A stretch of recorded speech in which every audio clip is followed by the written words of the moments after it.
नमस्कार दोस्तों, cancer times में आपका स्वागत है। आज हमारे साथ हैं डॉक्टर प्रदीप जैन, जो आप उन्हें रेगुलर देखते हैं हमारे इस फेसबुक पेज में कि वो आते हैं और नए-नए कैंसर के बारे में जानकारी आप। नमस्कार दोस्तों। मेरा नाम डॉक्टर प्रदीप जैन है। मैं प्रिंसिपल डायरेक्टर हूँ फोर्टिस हॉस्पिटल शालीमार बाग में जीआई कैंसर्स के लिए। जी। तो जो मेरा मेन काम है वो गैस्ट्रो इंटेस्टाइनल कैंसर्स की सर्जरी करना है, जिसके अंदर आते हैं हमारे food pipe, stomach, small intestine, large intestine, pancreas, liver और बिलियरी सिस्टम जी। और रेट्रोपेरिटोनियल स्ट्रक्चर्स होते हैं। जी।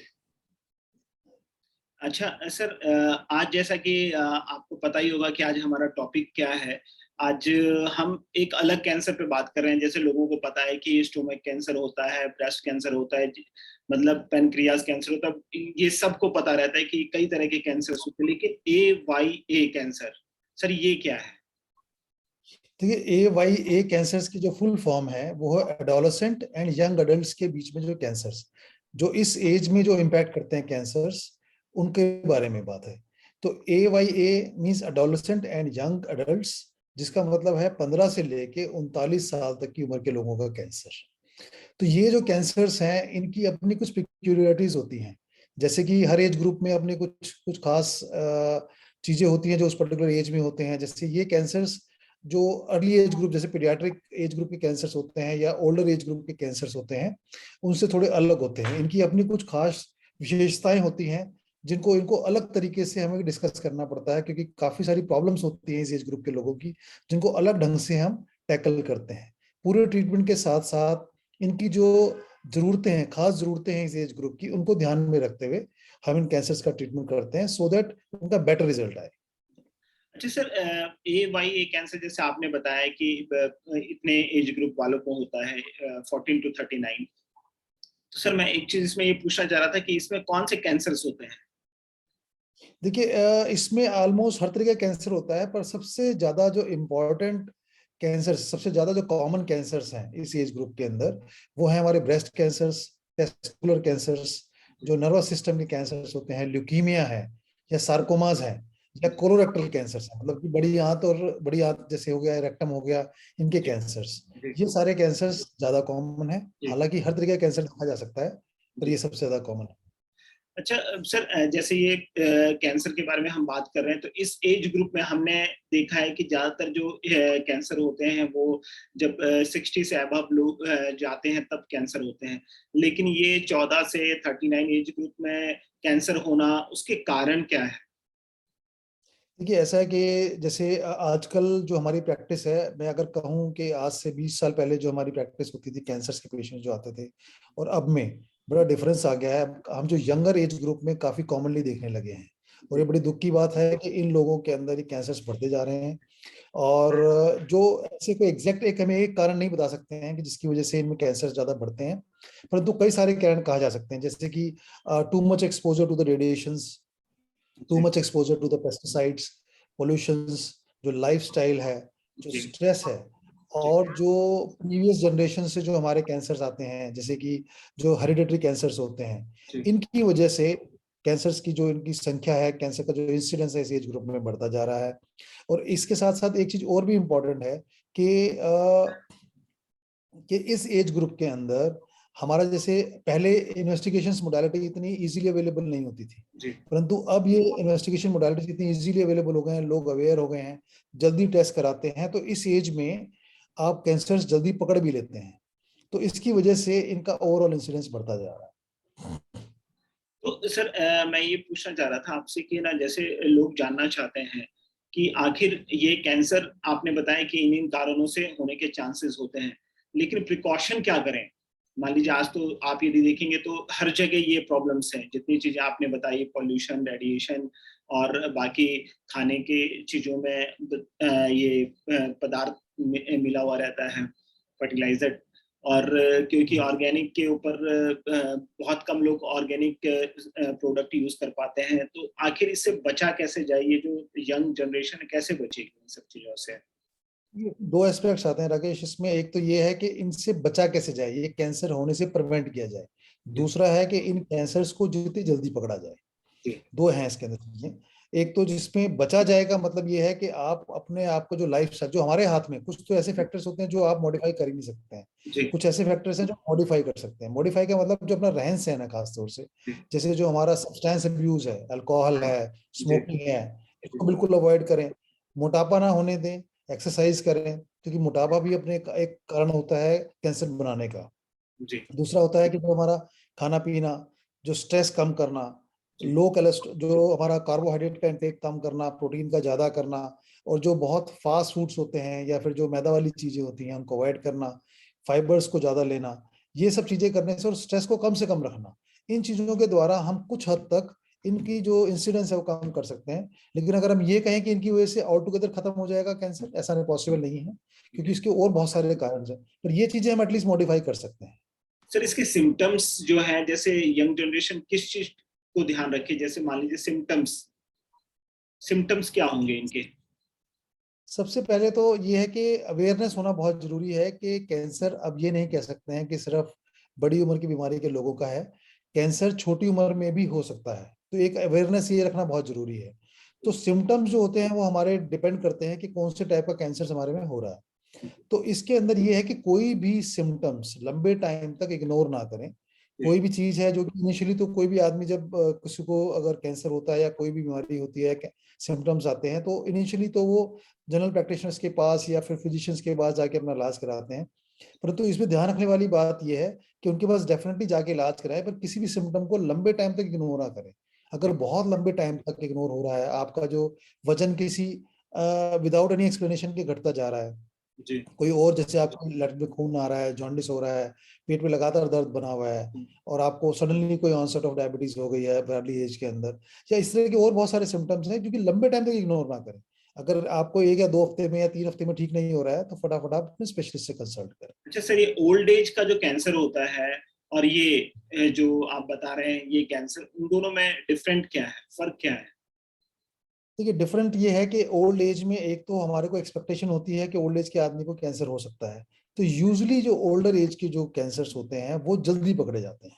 जी यंगर एज के अंदर हमारा एक तो ये नहीं पता होता, कि उम्मीद नहीं होती है और सस्पिशन नहीं होता है कि यंग पर्सन को भी कैंसर हो सकता है, तो उनके सिम्टम्स ज्यादा लंबे टाइम तक इग्नोर होते हैं, तो उसकी चक्कर में आपका जो स्टेज है वो बड़ी स्टेज में पकड़े जाते हैं। दूसरा क्या है कि आपका जो कैंसर्स हैं वो आपके जो यंगर एज में हम कह सकते हैं कि थोड़े ज्यादा एग्रेसिव होते हैं, जी तो इसकी वजह से जो प्रोग्नोसिस है, अगर स्टेज बाय स्टेज देखा जाए तो करीब करीब सेम है, लेकिन अगर ओवरऑल देखा जाए तो यंगर एज के अंदर प्रोग्नोसिस कैंसर का खराब निकलता है। जी। अच्छा सर, ये आप है ना, कैसे पांच, यदि आपको बोला जाए कि पांच नंबर में आप ये बताइए कि लोगों को किन किन चीजों से मेन बचना चाहिए, जो यंग जनरेशन है उन्हें क्या पांच चीजें ध्यान रखनी चाहिए, चाहे वो खाने की चीज हो या फिर वो मतलब कि क्या करें कि वो इस कैंसर से बच सकें? देखिए, जो चीजें जैसे कि मैंने पहले ही बताया कि जो मॉडिफाइबल फैक्टर्स हैं, जिनको हमारे, जो हमारे कंट्रोल में है, जिसको हम कर सकते हैं, जी वेट, डाइट, एडिक्शन, स्ट्रेस, जी और आपका जो रिलैक्सेशन लाइफ है, एडिक्वेट स्लीप, ये बड़ी इंपॉर्टेंट है। आपका वेट बिल्कुल नहीं बढ़ना चाहिए, वेट आपका बिल्कुल विद इन नॉर्मल जो बीएमआई होता है उसमें रहना चाहिए। एडिक्शंस, जैसे कि शराब का जो एडिक्शन है, आपका स्मोकिंग का एडिक्शन है, या फिर कोई और दूसरी टाइप की ड्रग्स होती हैं, उनसे बचें। और जो खाने पीने का है कि लो कार्बोहाइड्रेट डाइट लें, हाई फैट डाइट लें, हाई प्रोटीन डाइट लें, और जितना भी फास्ट फूड होता है या ऑयली फूड होता है इसको अवॉइड किया जाए, और कम से कम स्ट्रेस रहें, और एडिक्वेट स्लीप लें। जैसे कुछ लोगों का जो दिनचर्या होती है वो काफी खराब होती है, पूरे दिन भर वो सोते हैं, रात में जागते हैं, और नंबर ऑफ स्लीपिंग आवर्स कम होते हैं, तो एडिक्वेट स्लीप लें। कोशिश करें कि जो प्रिजर्वेटिव वाली चीजें हमसे बचें, अवॉइड करें उनको, जो बाजार की चीजें कम खाएं, होममेड चीजें खाएं। तो सर, मैं तो ये देखिए, आपने जितनी बातें बताई हैं ये 22 एज से ऊपर वाले लोगों के लिए है, लेकिन जो ये जो कैंसर है तो 14 से शुरू होता है। तो 14 के जो एज वाले बच्चे हैं वो तो अल्कोहल नहीं लेते, ना ही वो इस तरीके की चीजें करते हैं, तो वो तो पेरेंट्स के मतलब के अनुसार चलते हैं, तो उसमें क्या उनको क्यों होता है ये कैंसर? देखिए, ऐसा है कि अब देखेंगे तो इस वक्त जो लाइफस्टाइल है वो छोटे बच्चों में भी काफी ज्यादा चेंज हो गया है। पेरेंट्स के जैसे जैसे बच्चा थोड़ा सा भी अपना टीन्स में पहुंचता है, 10 साल को क्रॉस करता है, तो आजकल देखा जाता है कि बच्चे कम कंट्रोल में रहते हैं पेरेंट्स के, और बहुत ज्यादा उनको अवेलेबिलिटी है हमारे जो टीवी वगैरह की या दूसरे प्रोग्राम्स की, ऑनलाइन गेम्स की, या खाने पीने की चीजें। तो जो जिस तरीके से जो खाना हमारा आ रहा है, और जिस तरीके से बच्चे खेलते कम है, बाहर स्पोर्ट्स के लिए नहीं जाते हैं, सारे दिन वीडियो गेम्स खेलते हैं, टीवी देखते हैं या चैट करते हैं उस पर ऑनलाइन, तो उस वजह से उनका जो वेट बढ़ता जा रहा है। तो ये सारी चीजें हैं जो कि डेट्रीमेंटल है। सिर्फ यही कारण नहीं है कैंसर का, लेकिन डेफिनेटली कंट्रीब्यूटरी जरूर होता है। चलिए और सर। बाकी जो एवाइल कैंसर जो है वो 15 से लेकर 39 तक है। नॉट जी नेसेसरी कि आपको 30 को ही होता है, ये 25 साल का हो, जो 30 साल का हो, 35 साल का, ये भी मतलब इन एज ग्रुप के अंदर भी जी जो काफी ये कैंसर से जो इंसिडेंस है वो बढ़ता जा रहा है।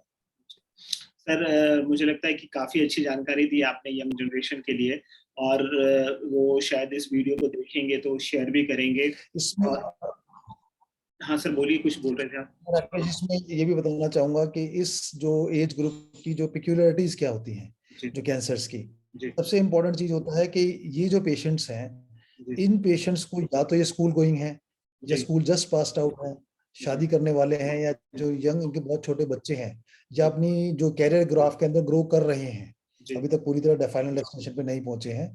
तो इस वजह से जब इस एज ग्रुप के अंदर कैंसर होता है तो बहुत सारी फाइनेंशियल, सोशल, साइकोलॉजिकल और फर्टिलिटी प्रॉब्लम्स होती हैं। जी तो जब हम पेशेंट को ट्रीट करते हैं तो इनको ध्यान में रखना बहुत जरूरी है। जैसे कि अगर पेशेंट कोई काम काजी आदमी है जिसके पास पूरी फैमिली सपोर्ट नहीं है, छोटे बच्चे हैं, तो उनको साइकोलॉजिकल सपोर्ट देना बहुत इंपॉर्टेंट है। और जो हमारा जो ट्रीटमेंट है वो उनके अकॉर्डिंगली ज्यादा एडजस्टेड होता है। हम कोशिश करते हैं कि अपने टाइमिंग से थोड़ा फ्लेक्सिबल रखें, उनको ज्यादा टाइम दें, उनको थोड़ी सी साइकोलॉजिकल काउंसलिंग दें। और सब इसके अलावा सबसे इम्पोर्टेंट चीज जो है कि इनकी फर्टिलिटी प्रिजर्वेशन। जैसे कुछ लोग आते हैं जिनको 25 साल का पेशेंट है, 30 साल का पेशेंट है, तो इनको या तो इनके बच्चे होने हैं, जी मैरिज होनी है, या जिनके एक ही बच्चा है, they want to have further kids, तो इनकी जो फर्टिलिटी प्रिजर्वेशन है बहुत इंपॉर्टेंट है। तो जी जब भी इन पेशेंट्स में कोई कैंसर डायग्नोज होता है तो हमें पता होता है कि जब ये कैंसर का ट्रीटमेंट चालू होगा तो उसके अंदर जो रेडिएशन यूज होगी, या फिर जो जो सर्जरी होगी बड़े बड़े मैग्नीट्यूड की, या कीमोथेरेपी लगेगी, इसकी वजह से इनको फर्टिलिटी प्रॉब्लम्स आ सकती है। तो जैसे ही ये पेशेंट डायग्नोज होते हैं तो even before starting the treatment हम ये फर्टिलिटी इश्यूज जरूर डिस्कस करते हैं इन पेशेंट से। और मेल के अंदर स्पर्म्स और फीमेल के अंदर ओवम प्रिजर्वेशन बहुत इंपॉर्टेंट है, उनसे डिस्कस करके इनका प्रिजर्वेशन कराना बहुत जरूरी है। बिकॉज कि जब उनको अगर ये ट्रीटमेंट खत्म होने के बाद कोई दोबारा कोई और इश्यू चाहिए, तो एटलीस्ट वो इन चीजों को यूज करके अपनी फैमिली को कंटिन्यू कर सकते हैं। दूसरा एक और एस्पेक्ट है कि ये पेशेंट्स जो छोटी उम्र के हैं, जब ये पेशेंट्स को ये जो कीमोथेरेपी या रेडिएशन वगैरह लगती हैं, तो इसकी वजह से इनके लॉन्ग टर्म के कुछ ऑर्गन्स की प्रॉब्लम्स ही आ सकती है। जैसे कार्डियक प्रॉब्लम्स है, रीनल प्रॉब्लम्स है, दांत की प्रॉब्लम है, जो कान की प्रॉब्लम्स है, इस तरह की प्रॉब्लम्स आ सकती हैं। तो इनको रेगुलर फॉलोअप में रखना पड़ता है, और इनको इस बारे में एक तरीके से हिदायत दी जाती है कि इसके बारे में जागरूक रहें कि इन ऑर्गन्स की प्रॉब्लम्स लेटर लाइफ में इनको हो सकती है। तीसरा ये होता है कि जब ये पेशेंट क्योर हो जाते हैं और इनको बड़ी अग्रेसिव थेरेपीज मिलती हैं, तो इसमें, और इन्होंने बड़ा लंबा जीना होता है। अगर कोई मान लो 25 साल के पेशेंट को कैंसर हुआ और उसके बाद वो क्योर हुआ, तो उसके बाद उसको अभी काफी लंबा टाइम तक और जीना है। तो ये ध्यान रखना होता है कि जो कैंसर के ट्रीटमेंट की वजह से या और दूसरे जेनेटिक म्यूटेशंस की वजह से इन लोगों को अदर कैंसर्स, दोबारा और दूसरे टाइप के कैंसर्स होने का भी डर रहता है। तो इनको लाइफ लॉन्ग फॉलोअप में रखना होता है। ये नहीं कि एक बार क्योर हुए, कुछ टाइम बीता और इसको इनके छोड़ दिया जाए। इन जी लोगों को पूरे लंबे टाइम तक रखना पड़ता है अपने फॉलोअप के अंदर, सो दैट दूसरे जो नए कैंसर जो होने वाले हैं उनसे इनको बचाया जा सके। जी। अब आपने काफी डरा दिया बच्चों को।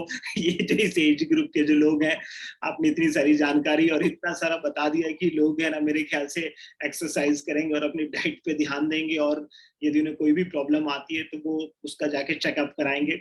और मैं जितने व्यूअर्स जो हमारे हमें जो देख रहे हैं, मैं बताना चाहूंगा, यदि आपको कभी भी कोई प्रॉब्लम हो, या फिर आपको किसी भी चीज से या फिर आपको सेकंड ओपिनियन चाहिए, या फिर आपके आसपास कोई कैंसर पेशेंट हैं जो ट्रीटमेंट करा रहे हैं और उन्हें ज़रूरत है, तो मैं नंबर शेयर करूँगा सर का, तो आप उस नंबर पे कॉल करके इनसे जानकारी ले सकते हैं। ये फोर्टिस हॉस्पिटल शालीमार दिल्ली में बैठते हैं। है सर, सही बोला मैंने? ठीक है। थैंक जी यू। तो इसमें एक चीज और रह गई ये बताना कि इनके अंदर, इस एज ग्रुप के अंदर, जी जो इस एज ग्रुप के, या दोबारा बोल देता हूं मैं, इस एज ग्रुप में जो जेनेटिक कैंसर्स का भी बड़ा रोल रहता है, हेरिडिटरी कैंसर्स भी इसमें होते हैं। हालांकि एज कंपेयर टू जो सोमैटिक कैंसर्स, जो हमारे जो नॉर्मल एपिसोडिक कैंसर्स होते हैं, उसके मुकाबले हेरिडिटरी कैंसर्स का रोल कम होता है। लेकिन फिर भी 5 to 10% पेशेंट्स जो कैंसर, जो AYA कैंसर्स होते हैं, उसके अंदर हेरिडिटरी जीन्स भी हो सकते हैं, जिसकी वजह से कैंसर हो सकता है। तो इसके बारे में भी बड़ा इंपॉर्टेंट है कि जब इन पेशेंट्स को हम डील करते हैं तो जेनेटिक काउंसलिंग का भी एक बहुत बड़ा रोल है। ओके। तो सर मुझे लगता है कि ना AYA कैंसर का आपने बहुत ज्यादा जानकारी दे दी है।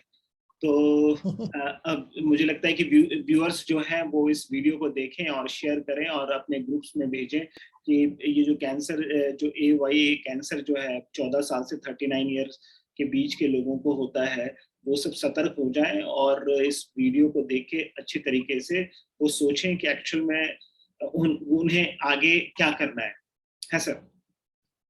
बिल्कुल बिल्कुल। बिल्कुल। तो सर काफी धन्यवाद आपका कि आपने अपना महत्वपूर्ण समय दिया और कैंसर टाइम्स के पेज पे आए। Thank you sir. Thank you Rakesh, thank you.